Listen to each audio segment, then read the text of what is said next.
can't recreate this fabulousness. Just kidding. There'll be more. Who am I kidding? I'm Josh Sigman. And I'm Brynn Rouse. I'm a mortgage guy with a passion for helping people with their money and all things business. Brynn is my co-host. And I'm a marketing girl. I am literally obsessed with it. Oh, and Josh has showed me how to save money. Quite a bit, actually. Because of her obsession, I hired her to do my marketing. And we've worked together for 10 years. We launched Sigman Sense in 2020, a podcast about money. It's a podcast that teaches people how to save more, give more, create wealth, and retire early. And we recorded and published 34 episodes. People liked it, and it was so fun. But most importantly, we helped people. So we're excited to announce we're doing a second season. And we're mixing things up. We're moving away from money talks to focus on all things business: leadership, management, team building, book reviews, hiring, firing, operations, motivating teams, lead generation, time management, personality profiling, closing skills, and of course, money and marketing. We are inviting you to continue this journey with us, and we want your input. What topics would you like to see covered? Email all of your ideas to our podcast email address, sigmansense@gmail.com. And be sure to click that subscribe button when you visit our channels. You'll get notified when we drop new episodes. Are you ready? Season 2, getting down to business. Welcome to Sigman Sense. Well, Welcome back to Sigman Sense. And we're going to continue the conversation of closing skills, right? The actual specific closing skills. So if you were tuned in last time, we were talking about the assumption close and the why not close. And we're going to keep on carrying on because remember, if you kind of go back and listen to last episode, or if you're new to this episode, the reality is that the reason why closing skills are important is because the feeling that is received or felt by the buyer is going to be positive or negative based on you selling them the way they want to be sold. Yes. Versus you selling your way and the way you like to be sold, and they don't care, and right? Yeah. So the quick 30-second review is that there's feelers, there's knowers, which is kind of gut people, and there's thinkers. So people are making their decisions with their head, their heart, or their gut, and they're hardwired that way. People want to make their decision with their gut, but some people need to process more information than others, and some people need to just feel good about you and the product than others. So where we're going from here is we'll jump into the next closing skill. So which one would you like to talk about this time? Well, let's go to the puppy dog close because it's easy. Fun. It's more of a fun one. Let me guess, because you're a feeler. Yeah, absolutely. Yes. So, we also stated or talked about last time that there are certain closing styles or closing techniques that are better used with certain personalities, or a thinker versus a gut person versus a feeler. So the assumptive close and the why not are pretty generic.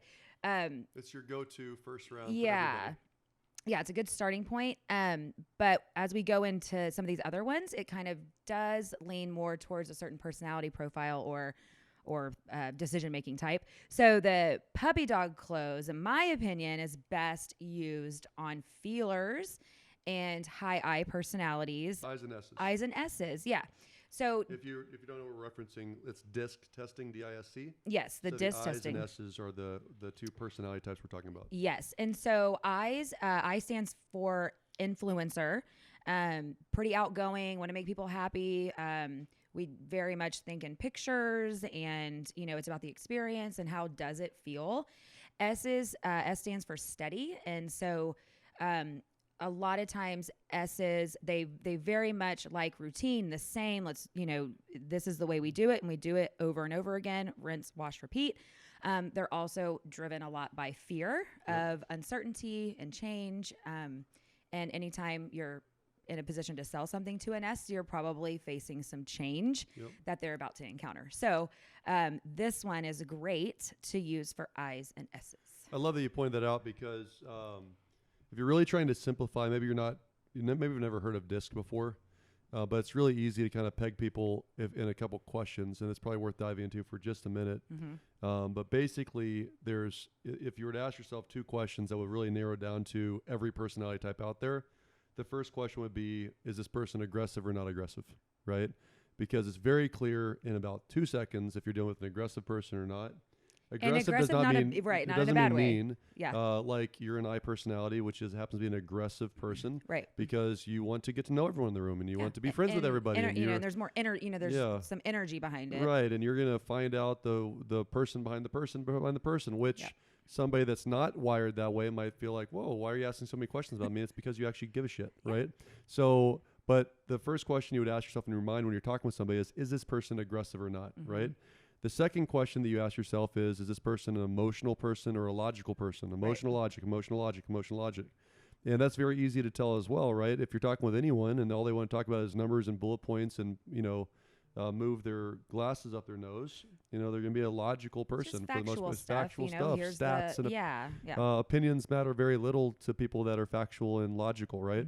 On the flip side, when it goes to emotion, same thing. Like you brought up fear. Fear is the most powerful emotion. So a lot of people that are fear-based and have hard times making decisions because they're petrified and they have the paralysis because they're afraid of making a bad decision, they're going to fall on the emotional side. So if you were just to make a grid, just to make this super easy for everybody, and you know the two answers to the two questions, like this person's an aggressive person, this person's a logical person, aggressive, logical person is a D personality. Yeah. That's what it is. A D is a very direct person, a bullet point person. They're usually the CEO of a company. That's what, they're the litigating attorney, right? Yeah. Aggressive, logical person. If you have an aggressive, emotional person, that's the I personality that we're just talking about. That's Brynn, right? So I'm literally a D personality. Brynn is literally an I personality. Then you go to a non-aggressive personality, but is emotional. That's that S personality. So, they don't want to be front and center. Right. They do want to be part of a team. They Total don't team players. They don't like job changes. They are a little bit afraid of change, right? Yeah. But man, loyal to the bone and hardest freaking workers in the world, right? Absolutely. So emotional, non-aggressive is that role player from a company perspective. It's also important to point out that 60% of the world is an S. Is an S. So when in doubt, start with S, and then navigate from there. And then the last one is a non-aggressive, logical person is a C personality. And a C personality is a compliant personality. So they are literally the absolute rule followers. They don't need to tell you that they're right. They know that they're right. They know they're right, and they have stats to prove it and spreadsheets to prove it. Exactly right. And, they're typically going to be an engineer. They're going to be a IT person. But anything that follows a detailed checklist, I think, is a great, is really well fitted for a C. Yep, exactly right. And they keep us out of jail. That's the thing. The C's, the C's protect our asses. That's right. The I's and D's walk us into fire. Especially in the mortgage industry, right? Yes. The D's like, yeah, we can do it. The I's like, I'm not sure how we're going to, but I'm optimistic. But let's do it. Super optimistic I know about we it. can. Where there's a will, there's a way. Right. We always joke about is if you have, and I know that there's not really copiers anymore in the world, it seems like. Sure there are. We have copiers. But there's less and less used, right? So if you have a new copier that shows up in office and a memo goes out to everyone, hey, come learn how to use this new machine at 3:00, the D personality shows up to find out where the paper stack is and where the green button is. That's about it. The D, let's be honest, the D is looking to delegate this to somebody else. Right, absolutely. We got to make sure that they know how to do it because I'm not going to do it. Who can go? The I personality shows up because it's a party. Well, everyone's in the same spot, so I want to be there too. The S shows up because they were told to, and the C shows up to read the manual, to literally understand how to take the damn thing apart and put it back together. And make sure that the person teaching doesn't screw up. Exactly right. So this all comes into play when you're tailoring a close to help somebody make a good decision that they feel good about, which is the key, right? Which we covered in the last episode, which is you're not trying to sell something they don't want or need, but you're helping them make a good buying decision, which feels good, right? Make a choice. So you said you want to talk about the puppy dog close, which is one of my favorites too, because my wife is a SI, right? So she's very emotional. She's a feeler. And so you had indicated earlier that feelers think about things in pictures and song and story, right? And I think that's the real key to what a puppy dog close is. Yeah. And a puppy dog close is more about getting somebody past the sale, right? So if people are afraid of making a decision, if you can get them past the sale to really experience what it would be in that moment once you have that house or drive that car or whatever, then what it's never about the money anymore. It's like dude, I want it tomorrow. And that's where you have a lot of people that make decisions that don't make sense necessarily. They just want it, right? Happy but wife, think happy about life. how powerful it is when you are really clear about what the price range is and can tailor the puppy dog clothes that is within their budget of like what they've defined as like, you know, as long as we say that that's money. Well, it makes it a fun, like it's not, no one, I always say at the end of every loan application, I always say it's not every day you get to blow $500,000, so you should enjoy it. Right. And that's the truth. You know, we can I can stress myself out over every dollar spent and what a mortgage is going to cost and the extra taxes and extra insurance and all that stuff. Or I can focus on, hey, I'm really excited about buying my next home for my family. Right. So what the puppy dog clothes is, I want you to picture the place that you're not allowed to take your children if you have small children, which is any pet store in America. And the reason is because you'll leave with 3 dogs, because once you are petting the puppy with the soft puppy fur and smelling the puppy dog breath, then for sure you're going to leave with some damn puppies, right? Yes. So it does not make sense that it was a purebred blah, blah, blah, blah, blah for $2,000 for a freaking dog. You're going to leave because your little angel-eyed beauty with big blue eyes is looking at you saying, Daddy, may I please have it? I want this dog, right? So that's the idea behind it. And so the example that I'll use would be in anything that has to do with an experience that you can have with whatever you're buying past the sale. So one that I would use would be car dealerships do a really great job. It's a great example. Yeah. Car dealerships are probably the one that everyone can relate to, which is, you know, everyone that shows up at car lot when the salesperson walks up says only one thing. Looking. I'm just looking, right?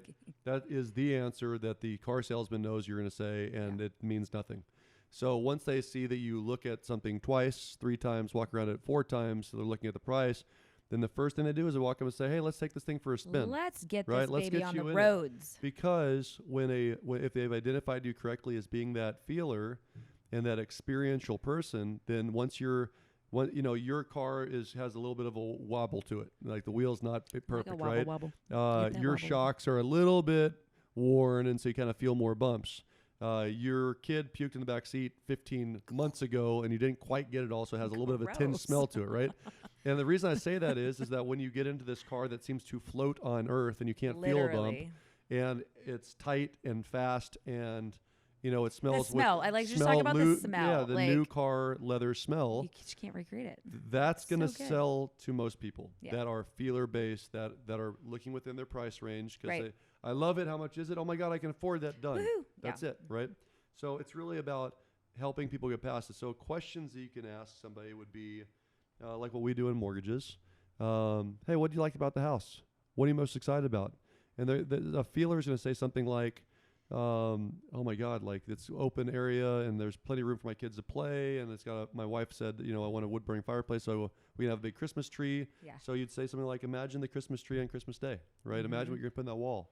All those things are about getting people past the sale. Yeah. Help them see themselves driving the car, living in the house, playing with the puppy. Yep. All of those. Yeah. I actually watch, it's funny that we're talking about cars. So I wasn't planning on talking about this. It just popped in my head. I remember, when I bought my last truck, I remember seeing this young couple pull up in a badass 2-door sports car. Mm-hmm. And I was there and I was doing my paperwork, but I was waiting. They were printing off something, so I was listening to this couple, and the guy asked, hey, why are you buying a new car? Which is a very smart thing. Mm-hmm. And the answer was, well, she's pregnant. Mm. And it's going to be difficult to get a car seat in the back seat. When there is not one. When there's not one in the back, right? And literally, I probably heard that guy reference the back seat 5 times in 3 minutes. Yeah. Like, well, what are you looking for in a back seat? What are you looking for in room? Like, are you expecting to have more than one child? Like, and it was all about getting them past the sale into, we need a bigger vehicle for sure, and I'm gonna help you find that. And I'm helping you find it. I love it. I love it. That's what a puppy dog sale really is. It's helping somebody get past the sale. Absolutely. So painting the picture. Imagine them living in, driving in, experiencing what they're about to buy is really the idea behind the puppy dog. And again, to reiterate, best used on eyes, S's, feelers. And feelers. How about I've got one for you. How about trying on wedding dresses? Oh man. Because it makes sense to spend $30,000 on a fucking dress for a night, right? Yeah, totally. Hey, I still have my imagine hanging in my closet like I wore it yesterday. Yeah, because the dad's there, right? And the salesperson will look at the dad and say, imagine her walking down the aisle on the wedding day. It's like, okay, she wants it. I'm done. Toast. What's the next one? Okay, let's talk about. Oh, this is another one of my favorites. You deserve it. It's what I love to tell myself. Anytime I'm struggling with a decision, you really deserve this. You're right. I do deserve this. Let's go. Yeah. So when you start to Google some of these titles, there's 101 different closing techniques with different titles, and so it's not there will be 101 more than what we talk about. But what the reason why I like this one a lot is, again, going back to having an arsenal. One thing you've got to understand if you are selling anything is that an objection is normal. It just means that there's more questions. Yes. If again you're helping somebody with something that they actually want, can afford, and need, right? Yeah, and I think I just want to emphasize that again that objections are very normal and expect them, because so often it throws us off our game. Yep. We're like, we're not prepared. Rejected. Yeah, and it rattles us. And we can't get out of our own head, at all. So expect 3 or 4 that you're going to have to go through before the sale. And that's where this "you deserve it" close comes in. Again, would be a follow-up. So imagine if you actually did the assumption close, and then there was more questions. And so you asked the why not close, and then you address those questions. Then you recognize that they're a feeler. So now you go into the puppy dog close, and there's still more questions. And now you might go to the "you deserve it," because what the "you deserve it" close is all about is identifying the fear for what it is, and being the professional that is holding the hand, right? Like some people need the warm blanket, and I can't reiterate this piece enough that if you are in any business at all, you're supposed to help people, lead people to the finish line. Right. If they showed up, let's just say that you own a boutique clothing company, small boutique clothing company. If somebody walks in the door, why are they there? Because they probably need something for maybe an event. Yeah, I'll make it easy to buy some fucking clothes. Or they want to feel, they want something to make them feel better about or make them feel prettier or whatever, right? Like they showed up there to buy something. Be really clear. Like if they show up on the car lot, it's to buy a car. It's like they're there to do that. So helping with that process and leading people is a big piece. And so when you identify somebody as being emotional, you've got to recognize that whether it's said or not said, they probably have some fear, an underlying fear that needs to be placated, or they need to feel like you're doing this with them and helping them through it, right? Totally. So again, I'll just use mortgages as a prime example because I do it every day. But obviously, agreeing to pay $3,000 a month for the next 30 years of your life is not to be taken lightly, right? Yeah. But that's why you get pre-qualified. You get pre-qualified in advance before you go buy a freaking house, before you make an offer in a house, so that you understand what your goals are, understand what your price range is, understand what the down payment's going to be, get realistic expectations of what the process will look like. But that doesn't mean that fear might not seep back 3 weeks, 3 months, 3 years later when you finally find the house, right? And so you have to kind of remind people of, hey, this is why we did this. So one of my good friends, Tad Chapman's a great realtor locally, and Tad's the one that actually told me this almost 9-10 years ago, is that he had a buyer that he had referred our way. We had pre-qualified him. I don't remember the exact numbers, but let's just say it was a $300,000 max. The goal was like $250, and they found this house for like $260. So they could go to to $300, and this one's at $260. And he knew he'd shown like 1 billion houses. And when they walked into this one, they knew this was the right house. This was the right fit for this person. It was the right one.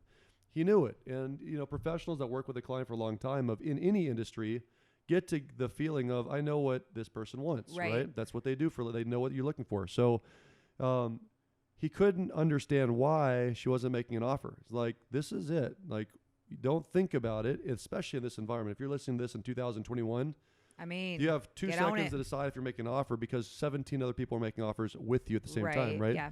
So he could not understand why this lady was not making an offer on something that he knew was the best fit of all the houses they'd looked at so far. Yeah. And then it really dawned on him that, she's afraid again. And so all he said was, hey, do you remember getting pre-qualified with Josh however many months ago? I said, yes. Do you remember that you had a goal? You went through all your objectives. You talked about your payment, your cash? Yes. Remember how your pre-qualification letter says $300,000? Yes. You're well under that. You're well underneath that. Yeah. Look, I just want to let you know, we would not let you buy something that you're not comfortable with. You've already identified you're going to be okay with this payment. Yeah. This is within your wheelhouse. Yeah. Listen, you deserve this for yourself. Yes. And all it was is taking that warm blanket and tucking her in and saying, dude, like, I've got your best interest in mind. Yeah. This is why we got pre-qualified in the first place. Right. And I think that's a huge point. A huge point is to remind people of what the goals are and to remind them that they're well within the boundaries that have been set for them that we established up front. Yep. So we've already established the reason that you need this purchase and the why behind it. Mm-hmm. And we've identified what the boundaries are for price. So it's, if you can go through those and kind of remove them one by one again, tie it back to the goals, it does help people process through all the emotions that they're feeling. Yep. And I see that missed a lot is go back to the goals. Tell me again why we're moving. Well, and it also shows people that you care because you remember what they told you. Yeah, right? absolutely. Like absolutely. You originally told me you wanted 3-bedroom, 2-bathroom, 2-car garage in this school district for under $300,000. Has anything changed? No. Does this house have all those things? Yes. This is it. This is it, right? Listen, you deserve this. Your family deserves this. And it's just helping people make that last step, because here's what is a disservice would be for her to be so afraid not identifying it that she decided to think about it for a day or two, and then that house goes under contract with somebody else. Yeah. And then 6 months later, she finally finds a similar house that costs more and the rates are higher because she waited, because the agent wasn't able to identify what the real issue was and help them through that process. And so, again, I really think this is about being professional. There are a lot of rookies in all industries, and in sales that is more true than I hate to admit. But a professional salesperson makes you feel good. Absolutely. It makes you feel good about your decisions. Yes. Right? 100%. So I want to keep on whittling through these. Do we have time for one more? Or do you want to wait and do another one? No, we do have time for one more. Okay. So the next one I have written down is the option close. Oh, yeah. This is actually one of my favorites too. Yeah. This is good to get out of a crappy situation. Like, I think not a crappy situation. Maybe that's the wrong way to say it. You're talking about the way I like to be closed. If you're, it's not crappy. See, this is exactly what we're talking about. Normally, I feel attacked. It's because we've come to a point where we're disagreeing about something and have to lay out the two options, right? No, I feel like this one's used when you are at a point where you really can't make a decision. And to the salesperson, it's clear, right? Like, we either can list your house at this amount of money and keep it on the market for 30 plus days and drag this out, or we can list it where it's going to be sold tomorrow. Like, those are the two options. Which one works? So what's really interesting to me is that, and I think it's personality differences. I don't look at that at all that way as an option close. But you don't, what I just said, you don't look at it as an option? No. Well, it is an option close that you did. But the reason why you would use it is because of your personality, right? To me, I'm a D personality, right? So D personalities like to feel like they're in control. Yes. That's it. Yes, absolutely. But we're very quick at making decisions. We are gut people. We're not thinkers or feelers. We're gut people. Mm-hmm. And we know what we want. And if I trust you enough to sell me anything, then I trust you to give me a couple good options, and I'll make a decision right? Yeah. So what I don't like as a D personality is for you to shove one thing down my throat and me feel a little bit out of control, and that you don't value my own thoughts, right? Right. So in the same scenario, which is a slippery slope with Ds, because a lot of times you can assume that a D just wants you to tell them what to do, how to do it, because they're bullet pointed, they're swift thinking and moving. And so if you fall into that trap, it's a trap of, here's what we're going to do, and I'm going to bullet point the details because I'm trying to match and mirror you. Hear what he said really clearly, that still want to feel like I'm in control. Correct. They have to feel like they're still in control and are adding value and getting their opinion and is being taken into consideration. Yeah. So going back to I'm going to just rephrase the exact same thing you said for an option close. So what an option is, being really clear, is you give two good options. You're basically in a very short format with a few bullet points. This is not a long list. This is not details to abstention. This is just give me the most pertinent facts. So what you said is, hey, look, I could sell your house for $500,000. It will take about 30 days because that is definitely aggressive in this market. And you did say that you need to be out of this house within a few weeks because you need the cash to buy the next house. Or you didn't want to keep it on the market for that long to keep it clean. Or we could list it for $475, and I literally think you'd probably have an offer within 7 days. So I know your time's really valuable, and you may or may not care about having your house cleaned up at a moment's notice for the next 30 days. Yes, you might leave a little bit of money on the table, but the truth is that time is money to you too. So what's best for you? Would you like me to list it for 500 and understand it'll take a little bit more time? Yeah. Or would you like to list it 475 and we'll have this thing under contract in 7 days? Yeah. Right. So it's acknowledgement of what matters to me. It is giving the both are good options. They're both good options, and you don't care either way. I think that's the other caveat that is, as a salesperson, you present two great options. Like, there's not one option that really works and one that's super crappy. Like give me two good options for either party. Like here are the two options. And I think too, it reminds me, the option close reminds me of, you don't wear glasses or contacts, but when you go to the eye doctor and they like are fitting you for your right prescription, it's like, does A look better or B look better? Okay, does A or B, A or C, A or D? And you keep going through this entire process of looking through all these lenses. And so I think the next step to that option is you may have to ask a couple more options, like, and keep narrowing it down. Yeah, very true. Okay, so now that we've established that you want to do the 500,000 30-day option, okay, now let me ask you, now which one is it? And present another option to keep whittling it down. Yeah, I think that's exactly like, and especially this day and age with offers, like, look, we could offer the list price and hope no one else make an offer, but I got to tell you, the last 5 properties I made offers on, there were 10 to 15 offers on it the same day. Or you can be aggressive. It might not appraise. I know you've got the cash. That's not the point. It's your call if you want to be aggressive and go over the listing price, but it gives you a better chance of winning the house. What do you want to do, right? Yeah. So the option close actually works very, very, very, very, very well for a D personality and for a gut person. And that's actually what salespeople want. Salespeople want to work with an option close with a D personality. That's what they would like to work with and naturally, another thing to point out is going back to why we ran from tigers a long time ago is you want to make a decision, whether you're a thinker or a feeler, you want to make a decision with a gut. You're just overthinking or overfeeling it, right? Yeah. So this is another way to help transition people to making a more logical gut-based decision when they're super tied up in emotional fear stuff, right? All the, so what I'll say, like, sometimes going back 10 minutes in this podcast, I might have already done the assumption close. Then I did the why not close. Then I did the puppy dog close. Then I did the you deserve it close. And we're still like hemming and hawing. It's like, look, I got to ask you a question, Brynn. What does your gut tell you? Does your gut run tell like hell? And that's fine, right? And that's fine. But does your gut tell you that you're willing to risk losing this property by not making an offer tonight? Or does your gut tell you should make it your option to back out? Like, you should make an offer and make it your option. What does your gut tell you? And if your gut is saying this, support it. If your gut's saying this, I support it. But what is your gut telling you? Because it really drills down to, I've got to get out of my head, got to get out of this feeling thing that's muddling me down, and the paralysis of analysis crap that's happening, to what does my gut really tell me? Trust your gut. Trust your gut, but also the answer is another clue for the salesperson. Absolutely. So which, if you're a good listener, an active listener, you're going to do better long term. Absolutely.